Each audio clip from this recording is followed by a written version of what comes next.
मशहूर अभिनेत्री रकुल प्रीत सिंह ने सदगुरु के साथ एक बेहद रोचक मुद्दे पर बातचीत की। पेश है उस संवाद के संपादित अंश। रकुल प्रीत सिंह: सदगुरु, पिछले जन्म के बारे में आपके क्या विचार है? क्या यह संभव है कि हर इंसान ये जान सके कि उसका अतीत क्या था? सदगुरु कहते हैं, जिन लोगों के एक से ज्यादा बच्चे हैं, अगर उन्होंने ध्यान दिया होगा तो वे इस बात को समझ सकते हैं, या फिर इसे समझने के लिए आप अस्पताल जा सकते हैं।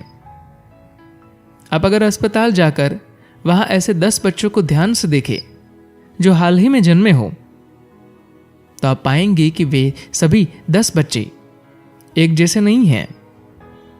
हालांकि वे अभी अभी पैदा हुए हैं, फिर भी वे एक जैसे नहीं हैं। उनमें से हर एक की अपनी एक अलग खासियत है।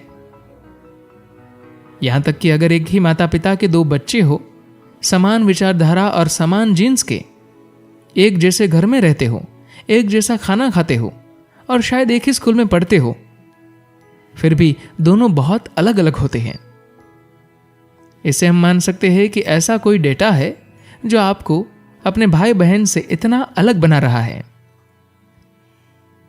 क्या जीवन इस शरीर के जन्म से भी परे जाता है? देखिए, जो चीज आपको किसी दूसरे इंसान से अलग बनाती है वह है आपकी याददाश्त। चूंकि आप अपनी एक याददाश्त रखते हैं, इसलिए आप औरों से अलग हैं। जैसे आप सचेतन याददाश्त के तौर पर जानते हैं, वह दरअसल संपूर्ण याददाश्त का एक बहुत ही छोटा सा हिस्सा है।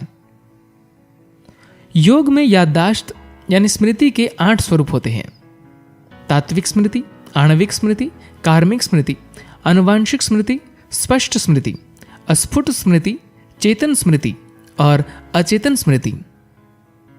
आमतौर पर आप स्मृति के केवल बहुत छोटे से हिस्से के प्रति सचेत होते हैं। आपकी त्वचा को यह आज भी याद है कि आज से लाखों साल पहले आपके पूर्वज कैसे थे, उनकी रंगत कैसी होती थी, कुछ भी भुलाया नहीं गया है। तो क्या जीवन इस शरीर के जन्म से भी परे जाता है?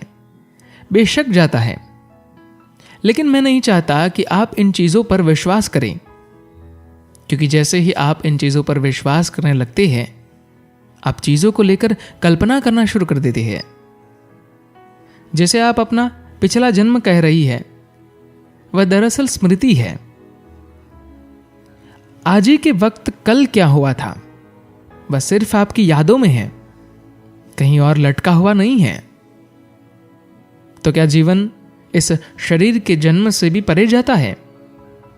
बेशक जाता है, लेकिन मैं नहीं चाहता कि आप इन चीजों पर विश्वास करें, क्योंकि जैसे ही आप इन चीजों पर विश्वास करने लगते हैं, आप चीजों को लेकर कल्पना करना शुरू कर देते हैं। इस चीज ने लोगों को, खास करके अमेरिका में लोगों को पागल बना दिया है। वहां अगर कोई किसी को पसंद करता है तो तुरंत उनकी प्रतिक्रिया होती है, हो सकता है कि यह हमारे पिछले जन्म का प्रभाव हो। उनका 3 दिनों तक रोमांस चलता है और फिर चौथे दिन उनको महसूस होता है कि इसका कोई भविष्य नहीं है। क्या पुराने जन्म की यादों तक पहुंचना जरूरी है? अगर आप इन आयामों तक पहुंचने की कोशिश करेंगी तो यह कोशिश आपको एक बिल्कुल अलग तरीके से रूपांतरित कर सकती है। तो क्या हर इंसान का अपनी पुरानी यादों तक पहुंचना जरूरी है? ऐसा बिल्कुल जरूरी नहीं है, क्योंकि ज्यादातर लोग इस जीवन की यादों को ही संभाल नहीं पा रहे हैं। लोग 10 साल की स्मृतियों को ही नहीं संभाल पा रहे हैं। ऐसे में अगर उन्हें 10 जन्मों की बातें याद आने लगे तो सोचिए कि उनका क्या हाल होगा। बेहतर होगा कि वे इन बातों को याद न रखें। ये सारी चीजें मनोवैज्ञानिक प्रक्रियाएं हैं। मनोवैज्ञानिक प्रक्रिया के जरिए आप कभी भी यादों के उन बैरियर को नहीं तोड़ सकते हैं जो आपके एक जन्म को दूसरे जन्म से अलग करे। इसे जानने के लिए आपके मनोवैज्ञानिक ढांचे से कहीं अधिक गहरे आयाम को सक्रिय करना होगा। सवाल है कि क्या यह संभव है? बेशक संभव है, लेकिन आखिर इसका मकसद क्या है? अगर आप खोजना और जानना चाहते हैं तो मैं आपको बता सकता हूं कि आप जीवन को कैसे निखारें। लेकिन किसी दूसरे के कहने पर विश्वास करना कि तुम पिछले जन्म में ये थे या वे थे, ये सारी चीजें आपकी वर्तमान जिंदगी को बर्बाद कर सकती है। रकुल प्रीत सिंह शायद पिछले जन्म की बाधाओं को दूर करने के लिए सदगुरु कहते, देखिए अब जो कह रही है इसका मतलब है कि कहीं ना कहीं अब जीवन को संभाल पाने में अक्षम है। ऐसे में अब अगर किसी पिछले जीवन के अनुभव आपको दे दिए जाए तो क्या आप उसे ठीक ढंग से संभाल पाएंगी? बिल्कुल नहीं। निश्चित तौर पर आपको इस वजह से पिछले जन्म को जानना जरूरी नहीं है। कई बार आध्यात्मिक कारणों के चलते कुछ खास आयामों को बढ़ाने के लिए हम इन चीजों के पार जाने की कोशिश करते हैं, लेकिन ज्यादातर लोगों को इसकी कोई जरूरत नहीं है, क्योंकि अगर ऐसा होता है तो उनकी जिंदगी पूरी तरह से अस्त व्यस्त हो जाएगी। मैं एक उदाहरण दे रहा हूं। मान लीजिए आप सड़क पर चली जा रही है, तभी आपको सड़क पर एक कुत्ता दिखाई देता है, जिसे देखते ही आपको याद आता है, अरे ये तो पिछले जन्म में मेरा भाई था, और फिर आप उस कुत्ते के पीछे दौड़ पड़ती है। आपको तो याद आ गया, लेकिन उस कुत्ते को ये याद नहीं आया।